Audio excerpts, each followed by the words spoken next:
Just like yesterday, I bought a whole bunch of books.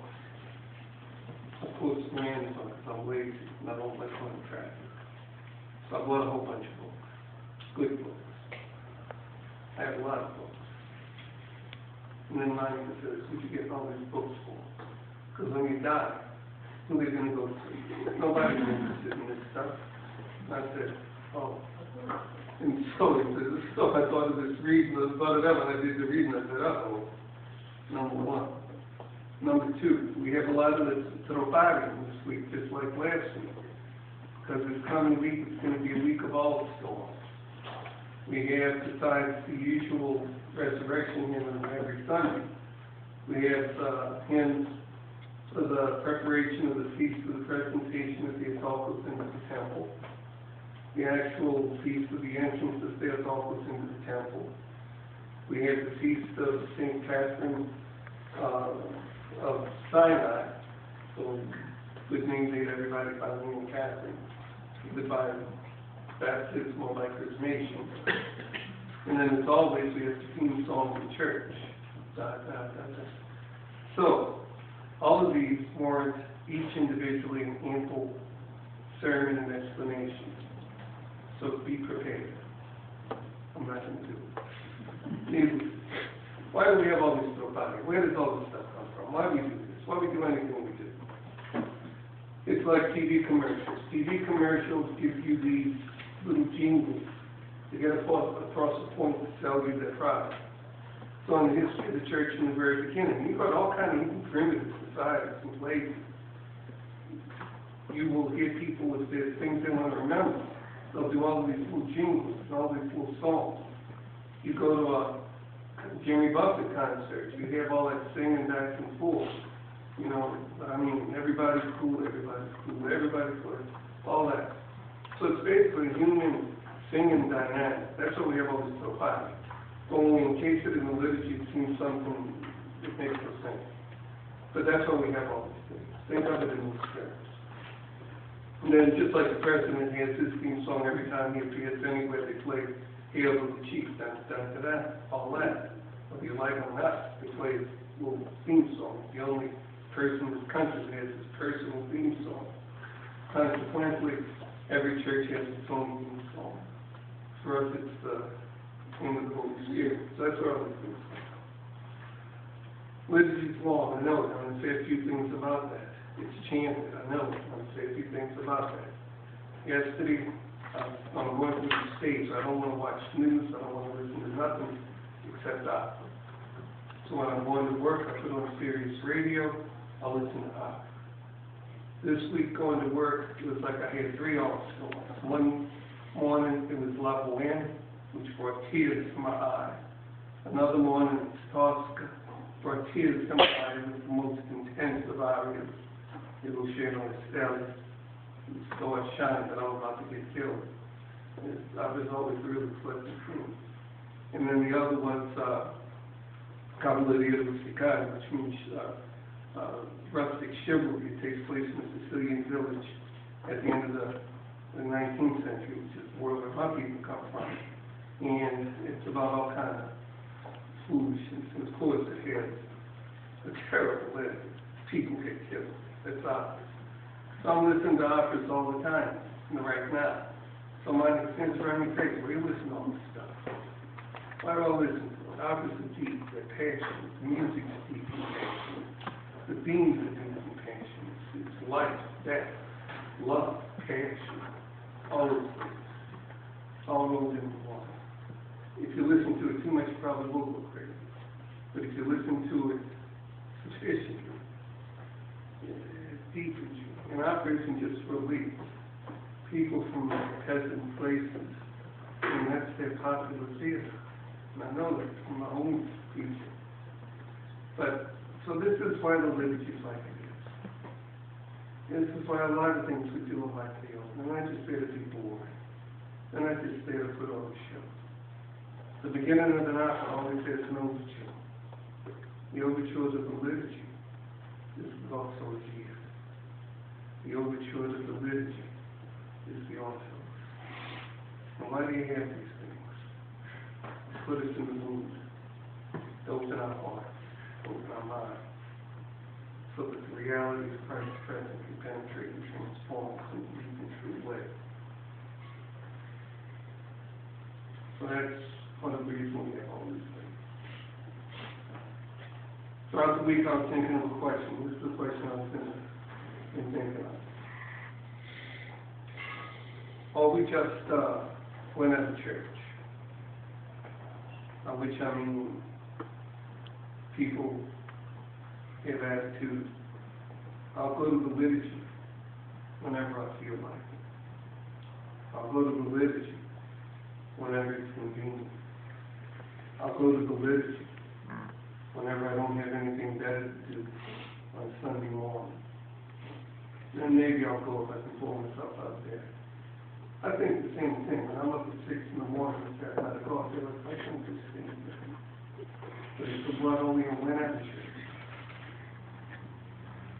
Maybe I'll go to liturgy on Easter, possibly Christmas. And then when at the church, the basic attitude is never like, I'm going to go whenever I feel like it. I'm going to do whatever I feel, whatever. Whenever churches do not survive, whenever churches do not last, whenever churches die and wither away.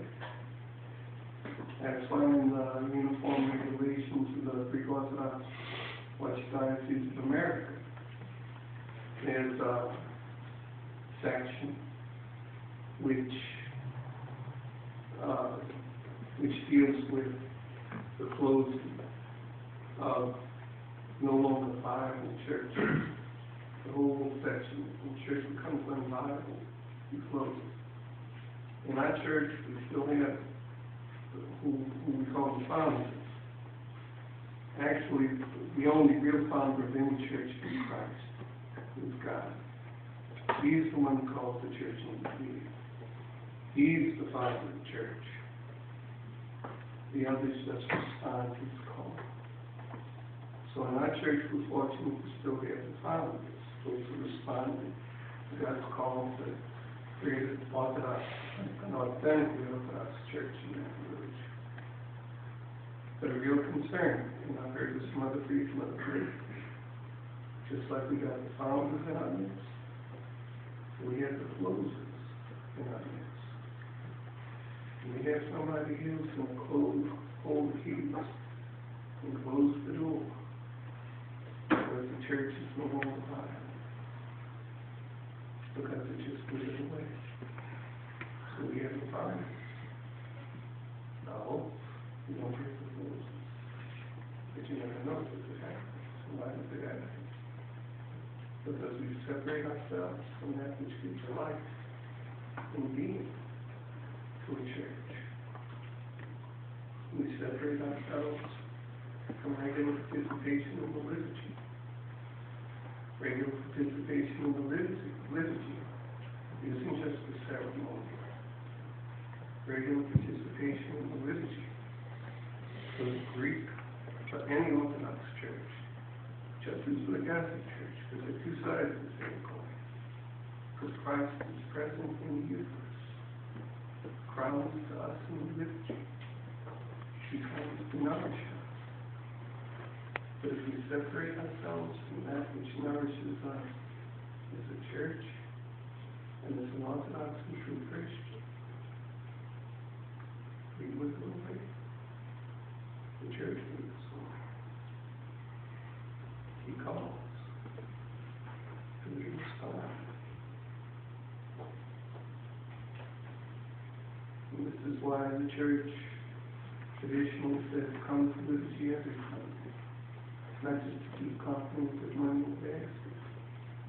Come to church every Sunday to be nourished by Christ himself. To encounter him in his word and in the Eucharist. And to encounter him in one another. And that will nourish us for the coming week as we open our hearts to the reality of Christ in our midst. But sometimes we don't even think about it. If we come only whenever, we never move beyond the surface. We have no depth. we wither away.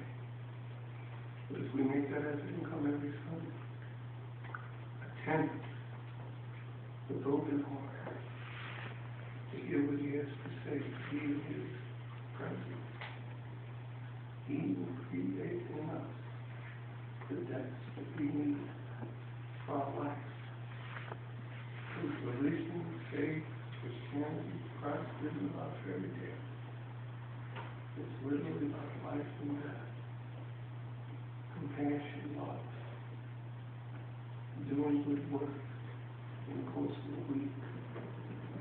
And you can't do that if you don't have some kind of interior nourishment, if you just live at the surface. He calls us to death, like deep calls to deep. Last week, there was a man asked Jesus, what do I have to do to really live, to be alive? And Jesus said to him, what you want to do? You want to live? You want to be fully alive? This is what you have to do. He says, you have to love God with all your heart, with all your soul, with all your strength, with all your mind. And love your neighbor as yourself. It doesn't say, love God whenever you feel like it. Love your neighbor whenever you feel like it, whenever it's convenient. He says, if you want to live, love with all your heart, love with all your soul. God creates us and calls us to be soulful people, deep people. At times funny, but at bottom serious, open, compassion, people. Can't do it on their own. I'm lucky. I'm not. But I come here every week, not just because it's an obligation, but to get nourished to deal with what I have to deal with in the course of the week. People have challenges in life. Some people turn to drugs. Other people turn to alcohol. You can't take it. We come to Christ, not as an escape, but to have our hearts filled with His life, to speak His love, so we can get that healing to those in our life. So if we want to live, He calls us to be soulful people, not fanatic people. Earlier this week, one of the few things I watched on TV was CBS program Noah. Noah's the hospital. Noah. And it was two programs in a row. One was about quantum mechanics, quantum theory, and the other was about chain, with string theory. This is like physics. Bottom line, not that I'm a physicist, but it was interesting because the bottom line is, according to these theories, and I've studied it in schools, probably you all have too, the bottom line is that the basis of all being, the basis of all physical matter, is dynamic and vibrant energy, which generates and sustains everything. It's like when you break molecules down, when you go into the atoms and go into subatomic things, what's holding them together are these dynamic energies. So that when we see our physical bodies, if we look deeper and deeper, this is sustains us. This is energy. This energy.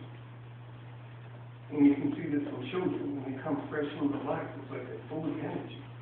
They're energy. And interestingly enough, in Orthodox tradition, spiritual, mystical tradition, and experience, what the great spiritual writers say in experience is that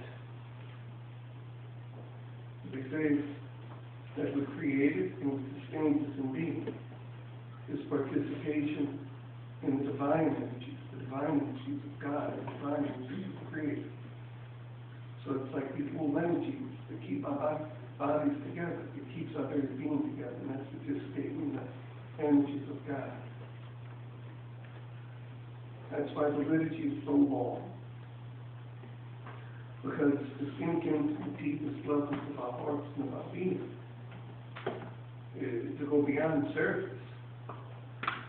We just don't walk in and walk out. Well, it's amusing to me, people came from another religious tradition for literature a few weeks ago. It's like they left the full building. It's like for most other churches, they just warm it up when they can have everything done. The only group who has liturgy as long as the Orthodox is African Americans here in this country. They go to church, and they really go to church, and they're there for 2-3 hours, and I know. And in those 2-3 hours, they come out energized. It's not a spiritual sugar high, but because they know that to get in touch with your soul it takes time. And just like they're soulful people, and I know them from my life and my work, Orthodox people are called to be soulful people. But it's not just coming and coming out. You come in, you take time, you be quiet, you go down in the depths of our being. Because it's down in the depths of our being in our heart, and when we encounter the radio, the source of our being, and that's where God Himself comes to us, touches us, transforms us, so that we go out and touch and transform the world. It's wounded here. It's wounded in us. It comes to heal and life. That's why the liturgy takes a long time. If you kick it and say, I gotta be somewhere, then it's fine. But if you sit, you will be done. And you do this not once every 5 or 6 weeks, but you make a habit of it every week. You'll get restless. You'll begin. But every time you practice, you study, you eat. And what happens is you live life deep. You live life from the heart. You live life with energy, with love, and seriousness and easy. And that's what it's about. Otherwise, you'll never experience the things Paul tells us today. He tells us, if you get these things to yourself, and you live in all this thing, you will experience and find out the truth and reality in Paul says. This today and says, God, who is rich in mercy, out of the great love with which He loved us, has made us alive together with Christ and raised us up with Him. And this is not your own doing. It is the gift of God. Not because of any works of our own, lest anybody should boast. For we are His workmanship, created in Christ Jesus, for good works, which God has previously prepared. We should walk in them, in the path He has prepared for us. Let us be attentive.